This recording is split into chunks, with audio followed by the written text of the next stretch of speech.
ಬೆಳಗಾವಿಯ ಚಳಿಗಾಲದ ಅಧಿವೇಶನದಲ್ಲೇ ಇದಕ್ಕೊಂದು ಉತ್ತರ ಸಿಗುತ್ತೆ ಅಂತ ಕಾಯ್ತಾ ಇದ್ರು. ಆದ್ರೆ ಉತ್ತರ ಕೊಡೋ ಲಕ್ಷಣ ಕಾಣಿಸ್ತಿಲ್ಲ. ಬಿಕಾಸ್ ಒಂದಷ್ಟು ಆತಂಕ ಇತ್ತು ಸಿದ್ದರಾಮಯ್ಯನವ್ರಿಗೆ. ಒಂಥರ ಈ ಚೆಸ್ ಆಡ್ಬೇಕಾದ್ರೆ ಚೆಕ್ಮೇಟ್ ಅಂತಾರಲ್ಲ, ಆ ಥರ ಬಂದಿರುವಂಥ ಸಿಚುವೇಶನ್ ಇದು. ಸಿದ್ದರಾಮಯ್ಯನವ್ರಿಗೆ ಚೆಕ್ಮೇಟ್ ಕೊಡೋದಕ್ಕೆ ಮುಂದಾಗಿದ್ದಾರಾ ಶಾಮನೂರು ಶಿವಶಂಕರಪ್ಪನವರು ಅನ್ನುವ ಕ್ವಶನ್ ರೈಸ್ ಆಗಿದೆ. ಯಾಕೆ ಏನು? ಬಿಕಾಸ್ ಲಿಂಗಾಯತ ಸಮುದಾಯದವರ ಕಹಳೆ ಜೋರಾಗಿ ಕೇಳಿಸ್ತಾ ಇದೆ. Breaking news.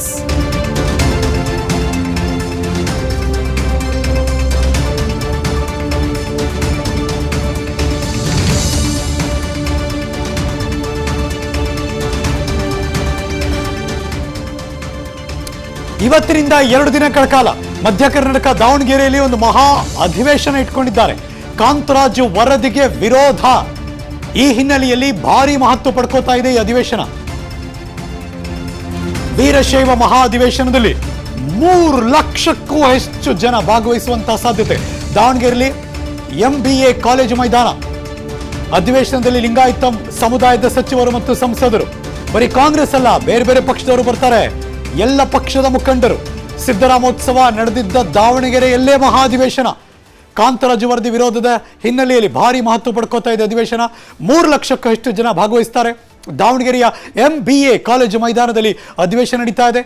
ಲಿಂಗಾಯತ ಸಮುದಾಯದ ಸಚಿವರಿರ್ತಾರೆ, ಸಂಸದರಿರ್ತಾರೆ, ಶಾಸಕರಿರ್ತಾರೆ, ಎಲ್ಲ ಪಕ್ಷದ ಮುಖಂಡರು ಭಾಗಿಯಾಗ್ತಾರೆ. ಮಹಾ ಅಧಿವೇಶನಕ್ಕೆ ಮುಖ್ಯಮಂತ್ರಿ ಸಿದ್ದರಾಮಯ್ಯನವ್ರನ್ನ ಕರೆದೇ ಇಲ್ಲ. ಮುಖ್ಯಮಂತ್ರಿಗಳು ದೊಡ್ಡ ಅಧಿವೇಶನ ನಡೀತಾ ಇದೆ, ಇನ್ವೈಟೇ ಮಾಡಿಲ್ಲ. ಲಿಂಗಾಯತ ಸಮುದಾಯದ ಪ್ರಸ್ತುತ ಸಮಸ್ಯೆಗಳ ಬಗ್ಗೆ ಚರ್ಚೆ ಮಾಡೋದಕ್ಕೆ ವೀರಶೈವ ಲಿಂಗಾಯತರನ್ನ ಕೇಂದ್ರದ OBC ಪಟ್ಟಿಗೆ ಸೇರಿಸಬೇಕು ಅನ್ನುವ ಒತ್ತಡ ಹಾಕ್ತಾರೆ. ಜಾತಿ ಗಣತಿಯನ್ನ ಸರ್ಕಾರ ಕೈ ಬಿಡಬೇಕು ಅನ್ನುವ ಆಗ್ರಹಿಸುವ ಸಾಧ್ಯತೆ ಹೆಚ್ಚಾಗಿದೆ. ಬಿಕಾಸ್ ಈಗಾಗಲೇ ಸಹಿ ಸಂಗ್ರಹ ಮಾಡಿದ್ದಾರೆ. ಕಾಂತರಾಜು ರಿಪೋರ್ಟ್ ಬಗ್ಗೆ ಲಿಂಗಾಯತರಿಗಾಗಲೇ ಕೋಪ ಮಾಡ್ಕೊಂಡಿದ್ದಾರೆ, ಸಿಡಿಮಿಡಿಗೊಂಡಿದ್ದಾರೆ. ಕಾಂತರಾಜು ವರದಿಯನ್ನ ಸ್ವೀಕರಿಸಿದರೆ ನಾವು ಸುಮ್ಮನೆ ಕೂರಲ್ಲ ಅನ್ನುವ ಮೆಸೇಜ್ ಅನ್ನ ಪಾಸ್ ಮಾಡಬೇಕು. ಈ ಹಿಂದೆ ಮುಖ್ಯಮಂತ್ರಿ ಸಿದ್ದರಾಮಯ್ಯನವರಿಗೆ ಎಚ್ಚರಿಕೆಯನ್ನು ಬಹಿರಂಗವಾಗಿ ಕೊಟ್ಟಿದ್ದಾಯಿತು ಶಾಮನೂರು ಶಿವಶಂಕರಪ್ಪನವರು, ಅವರ ಬಳಗದವರು. ಏಕಪಕ್ಷೀಯವಾಗಿ ವರದಿಯನ್ನ ಸಿದ್ಧ ಮಾಡಿದ್ದಾರೆ ಅಂತ ಹೇಳಿಕೆ ಕೊಟ್ಟಿದ್ರು ಶಾಮನೂರು ಶಿವಶಂಕರಪ್ಪನವರು. ಅಲ್ಲಿಗೆ ಒಂದು ಸಣ್ಣ ಮೆಸೇಜ್ ಅಂತೂ ಬಂತು. ಈ ನಡುವೆ ಮುಖ್ಯಮಂತ್ರಿಯವರಿಗೆ ರಿಪೋರ್ಟ್ ಸ್ವೀಕರಿಸುವಂತೆ ಒತ್ತಾಯ ಬೇರೆ ಬೇರೆ ಕಡೆಯಿಂದ ಅದೂ ನಡೀತಾ ಇದೆ. ಹಿಂದುಳಿದ ಸಮುದಾಯಗಳ ಮುಖಂಡರು ಇದಕ್ಕೆ ಒತ್ತಡ ಹಾಕ್ತಿದ್ದಾರೆ. ದೊಡ್ಡ ದೊಡ್ಡ ಸಮುದಾಯದವರು, ಅಫ್ಕೋರ್ಸ್ ಅದು ಲಿಂಗಾಯತರು, ಒಕ್ಕಲಿಗರು, ಮಾನ್ಯ ಉಪಮುಖ್ಯಮಂತ್ರಿಗಳು ಅದನ್ನು ಆಗಲೇ ಅವರು ಕೂಡ ಒಂದು ಮೆಸೇಜ್ ಪಾಸ್ ಮಾಡಿದ್ದಾರೆ. ಹೀಗಾಗಿ ಬೆಳಗಾವಿ ಅಧಿವೇಶನದಲ್ಲಿ ಶಾಸಕರಿಂದ ಸಹಿ ಸಂಗ್ರಹ ಆಯಿತು. ಅದನ್ನು ನಾವೆಲ್ಲರೂ ಕೂಡ ಗಮನಿಸಿದ್ದೀವಿ. ಕಾಂಗ್ರೆಸ್, BJP, JDSನ 54 ಲಿಂಗಾಯತ ಶಾಸಕರು ಇದಕ್ಕೆ ಬೆಂಬಲವನ್ನು ಕೊಟ್ಟಿದ್ರು. ಸಹಿ ಸಂಗ್ರಹಿಸಿ ಮುಖ್ಯಮಂತ್ರಿಗಳಿಗೆ ಈ ಮೂಲಕ ಒಂದು ಮೆಸೇಜ್, ಒಂದು ಅಲರ್ಟ್, ಎಚ್ಚರಿಕೆಯನ್ನು ಕೊಟ್ಟಿದ್ದಾರೆ ಆ ಎಲ್ಲ ಶಾಸಕರು, ಸಚಿವರು. ಇವತ್ತು ಮಹಾ ಅಧಿವೇಶನದ ಮೂಲಕ ಸರ್ಕಾರಕ್ಕೆ ಒಂದು ಮೆಸೇಜನ್ನು, ಸಂದೇಶವನ್ನು ರವಾನೆ ಮಾಡೋದಕ್ಕೆ ಸಜ್ಜಾಗಿದ್ದಾರೆ ಆ ಎಲ್ಲ ನಾಯಕರು ಕೂಡ. ಸೊ ದಾವಣಗೆರೆಯಲ್ಲಿ ಇವತ್ತು ದೊಡ್ಡ ಸಮಾವೇಶ. 3 ಲಕ್ಷಕ್ಕೂ ಹೆಚ್ಚು ಜನ ಅಲ್ಲಿ ಭಾಗವಹಿಸ್ತಾರೆ. ಆ ಸಮುದಾಯದವರು, ಬೇರೆ ಬೇರೆ ಪಕ್ಷದವರು. ಹೌದು, ಲೆಟ್ಸ್ ಗೋ ಲೈವ್. ನನ್ನ ಸಹೋದ್ಯೋಗಿ ಪೊಲಿಟಿಕಲ್ ಬ್ಯೂರೋಯಿಂದ ಹನುಮಂತು ಲೈವ್ ನೇರ ಸಂಪರ್ಕದಲ್ಲಿ ಜಾಯಿನ್ ಆಗ್ತಿದ್ದಾರೆ. ಹನುಮಂತು ನಮಸ್ಕಾರ, ವೆರಿ ಗುಡ್ ಮಾರ್ನಿಂಗ್. ಇವತ್ತು ಮಧ್ಯ ಕರ್ನಾಟಕದ ಸಮಾವೇಶ ಸರ್ಕಾರದ ಮೇಲೆ ಯಾವ ರೀತಿಯ ಪರಿಣಾಮವನ್ನು ಬೀರುತ್ತೆ? Good morning Harish Nagaraju. ಮಧ್ಯ ಕರ್ನಾಟಕವಾದಂತಹ ದಾವಣಗೆರೆಯಲ್ಲಿ ಯಾವುದೇ ಕಾರ್ಯಕ್ರಮ ನಡೆದ್ರೂ ಕೂಡ ಅದು ರಾಜ್ಯಾದ್ಯಂತ ಒಂದು ಬಹುದೊಡ್ಡ ಸಂದೇಶ ರವಾನೆ ಆಗುತ್ತೆ ಅನ್ನುವಂಥ ವಿಚಾರ ಸಾಕಷ್ಟು ಚರ್ಚಿತವಾಗಿರುವಂಥದ್ದು. ಇದಕ್ಕೆ ಉದಾಹರಣೆ ಏನಂತಂದು ಹೇಳಿದ್ರೆ, ಸಿದ್ದರಾಮೋತ್ಸವ ಕಾರ್ಯಕ್ರಮ ಆದ ನಂತರದಲ್ಲಿ ಅದರ ದೊಡ್ಡ ಇಂಪ್ಯಾಕ್ಟ್ ಕಾಂಗ್ರೆಸ್ ಪಕ್ಷಕ್ಕೆ ಲಾಭ ಆಯಿತು ಅನ್ನುವಂಥ ಚರ್ಚೆ ರಾಜಕೀಯ ವಲಯದಲ್ಲಿ ಇರುವಂಥದ್ದು.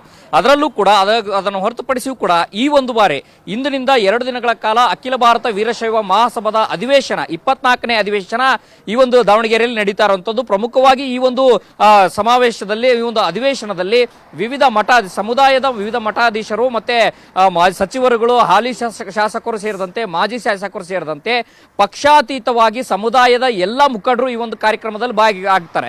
ಯಾಕೆ ಈ ಒಂದು ಅಧಿವೇಶನ ಮಹತ್ವವನ್ನು ಪಡೆದುಕೊಳ್ತಾ ಇದೆ ಅನ್ನೋದು ಹೇಳಿದ್ರೆ, ಒಂದು ಸಹಜವಾಗಿಯೇ ಈಗಾಗಲೇ ಚರ್ಚೆ ಇರುವಂತಹ 2 ವಿಚಾರಗಳು ಇಲ್ಲಿ ಒಂದು ಚರ್ಚೆಗೆ ಬರುತ್ತೆ. ಒಂದು, ಕೇಂದ್ರದ OBC ಪಟ್ಟಿಯಲ್ಲಿ ಲಿಂಗಾಯತ ಸಮುದಾಯವನ್ನ ಸೇರಿಸಬೇಕು ಅನ್ನೋಂಥ ಒಂದು ಮನವಿಯನ್ನ ಮಾಡಲಿಕ್ಕೆ ಈ ಒಂದು ಒಂದು ಅಧಿವೇಶನದಲ್ಲಿ ನಿರ್ಣಯವನ್ನ ಮಾಡ್ತಾರೆ ಅಂತದ್ದು. ಮತ್ತೊಂದು ಸಾಕಷ್ಟು ವಿವಾದವನ್ನ ಹುಟ್ಟಾಕ್ತಾ ಇರುವಂತಹ ಕಾಂತರಾಜ್ ವರದಿ ಏನಿದೆ, ಆ ಒಂದು ವರದಿಯ ವಿರೋಧವಾಗಿಯೂ ಕೂಡ ನಿರ್ಣಯವನ್ನ ಪಾಸ್ ಮಾಡಬಹುದು ಅನ್ನೋಂಥ ಚರ್ಚೆ ಈಗ ಇರುವಂತದ್ದು. ಯಾಕೆಂತಂದ ಹೇಳಿದ್ರೆ ಈಗಾಗಲೇ ತಾವು ಹೇಳ್ತಾ ಇದ್ರಿ, ಬೆಳಗಾವಿಯಲ್ಲಿ ಚಳಿಗಾಲದ ಅಧಿವೇಶನದ ಸಂದರ್ಭದಲ್ಲಿ ಸಹಿ ಸಂಗ್ರಹವನ್ನ ಮಾಡಿದ್ರು. ಸಹಿ ಸಂಗ್ರಹ ಮಾಡಿ ಸಿಎಂ ಸಿದ್ದರಾಮಯ್ಯ ಅವರಿಗೆ ಮನವಿ ಪತ್ರವನ್ನ ಕೊಟ್ಟಿದ್ರು.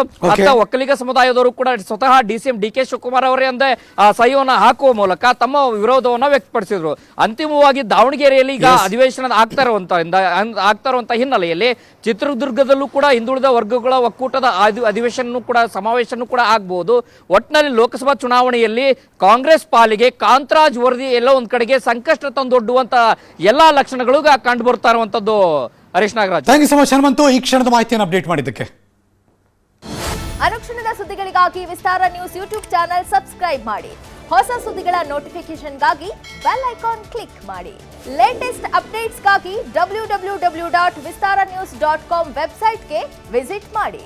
ಅಂಗೈಯಲ್ಲೇ ಜಗತ್ತಿನ ಸುದ್ದಿ ತಿಳಿಯಲು Vistara news Kannada app download ಮಾಡಿ.